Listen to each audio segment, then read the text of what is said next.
Assalamualaikum warahmatullahi wabarakatuh. Perkenalkan, nama saya Arsilianto Kolara. Saya mahasiswi pendidikan bahasa Inggris di Universitas Muhammadiyah Yogyakarta. Saat ini saya sedang bersama dengan Kak Rahma. Mohon perkenalkan diri Anda. Oke, baik. Nama saya Rahma Partiwi. Saya berasal dari Desa Wonorejo Kulon, Kecamatan Butuh, Kabupaten Wonorejo. Dan umur saya sendiri 29 tahun. Oke, dengar-dengar ini kakak alih bahasa ya kak? Iya, betul. Kalau boleh tahu alih bahasa dari apa ke apa kak? Dari bahasa Indonesia ke bahasa Jerman. Oh, oke. Udah berapa lama kakak di bidang ini? Alhamdulillah sih udah beberapa tahun. Oh, udah 4 tahun. Oke, lumayan lama ya. Kakak ini udah berpengalaman selama 4 tahun ya. Ya. Menurut kakak sendiri ini apa yang harus dilakukan dan tidak harus dilakukan oleh interpreter yang baru-baru nih? Nah, buat yang awal-awal ada 3 sih yang penting. Yang pertama, mampu berpikir secara kritis. Nah, yang kedua, memiliki kemampuan menulis. Buat yang ketiga, memiliki kemampuan mengerti. Oke. Interpret kan kakak ini interpreter kan. Nah, interpretation sendiri itu artinya apa? Yang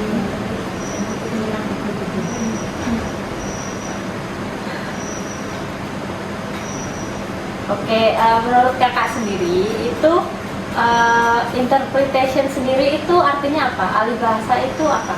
Nah, untuk alih bahasa sendiri, untuk penjuru bahasaan adalah pekerjaan penerjemahan secara lisan dari satu bahasa ke bahasa lain. Kegiatan ini umumnya dilakukan oleh orang yang bekerja sebagai juru bahasa atau interpreter, yang menguasai bahasa ibunya atau bahasa Indonesia dan bahasa lain di daerahnya, dan satu atau lebih dari satu bahasa asing, misal Inggris, Prancis, Jerman, Rusia, Spanyol, dan masih banyak lagi. Salah satu hal penting yang harus diingat, penjuru bahasaan adalah penafsiran atau interpretation atau penyampaian makna secara lisan alih-alih penjelasan yang panjang lebar. Oke. Saya ini kan sebelum kita wawancara ini sempat riset-riset kan ya kak. Saya udah pernah baca nih ada namanya penjuru bahasaan simultan dan konsekutif. Iya, itu perbedaannya tuh apa ya Pak?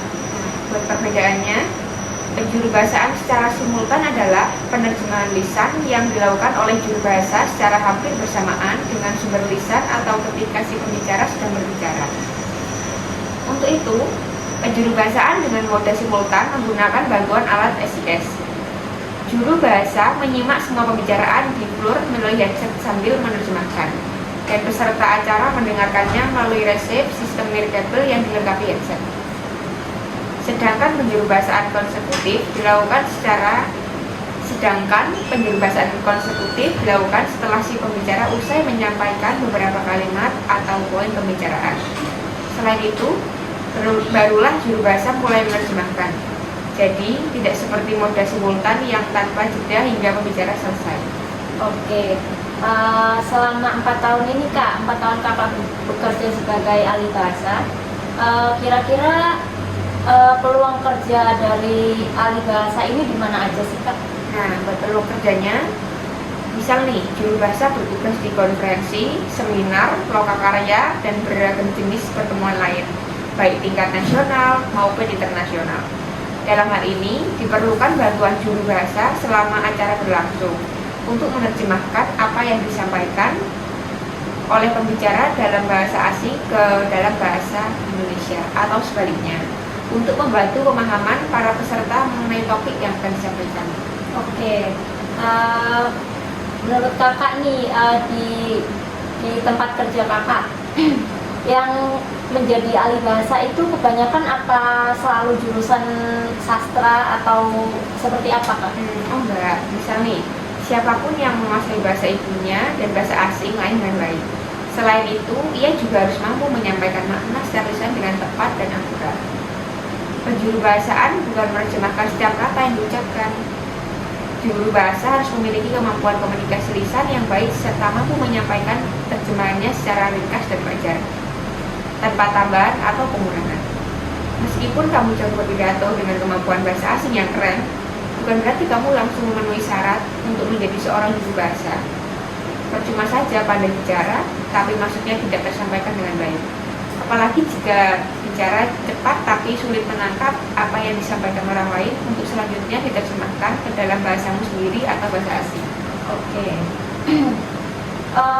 Menurut kakak nih, gimana sih cara memulai karir sebagai juru bahasa? Awal-awal memulai karirnya itu gimana? Kakak dulu kan udah 4 tahun Oke. nih. Nah, awal-awal bekerja sebagai ahli bahasa itu gimana sih kak?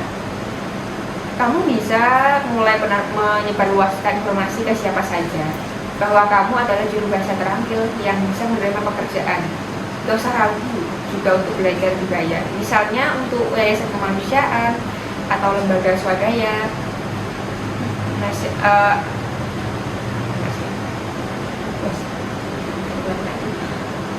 Oke. Apa menurut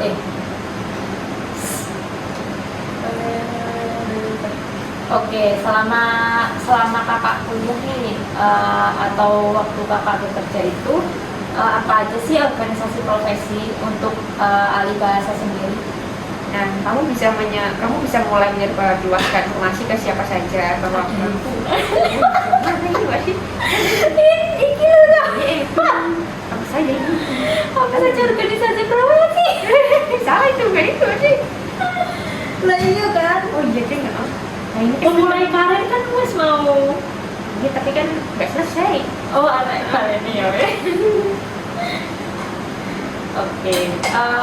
Menurut kakak sendiri nih, dulu waktu kakak awal-awal jadi penerjemah nih ya, jadi interpreter. Nah, awal-awal kakak interpreter itu memulai karirnya itu gimana? Nah itu tuh, kamu bisa mulai menyebarluaskan informasi ke siapa saja bahwa kamu adalah juru bahasa terampil yang siap menerima pekerjaan.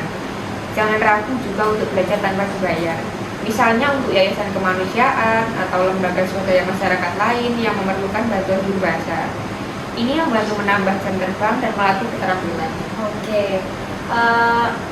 Waktu kakak bekerja nih, waktu kakak di lapangan, apa aja sih organisasi profesi untuk ahli bahasa sendiri? Oke. Misal ada himpunan penerjemah Indonesia atau bisa disebut HPI dan Association of Indonesian Conference Interpreters atau juga bisa disebut AIG.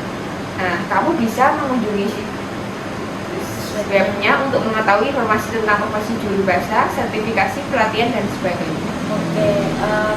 Selama 4 tahun ini ya kak, kan kakak udah bisa disebut sebagai sukses ya, amin gitu. Amin. Apa sih resep sukses untuk sebagai ahli bahasa sendiri? Ya, sederhana saja sih. Jaga sikap profesional, berpikiran terbuka, dan terus berlatih. Dengan bersikap profesional, klien akan suka menggunakan jasamu. Berpikirlah secara terbuka dan terima segala masukan dan saran dari klien dan rekan seprofesi. Bahkan juru bahasa profesional pun tetap belajar dan berlatih sambil bekerja untuk meningkatkan keterampilan mereka. Kamu juga bisa membaca. Oke, terima kasih ya kak sebelumnya. Udah kan kita habis puasa nih. Tadi udah buka sama-sama juga. Pasti udah capek ya kak. Tadi kan juga ada kerja juga. Makasih untuk waktunya. Sama-sama. Oke, segitu aja ya guys. Kami undur diri dulu. Wassalamualaikum warahmatullahi wabarakatuh. You're selfish now.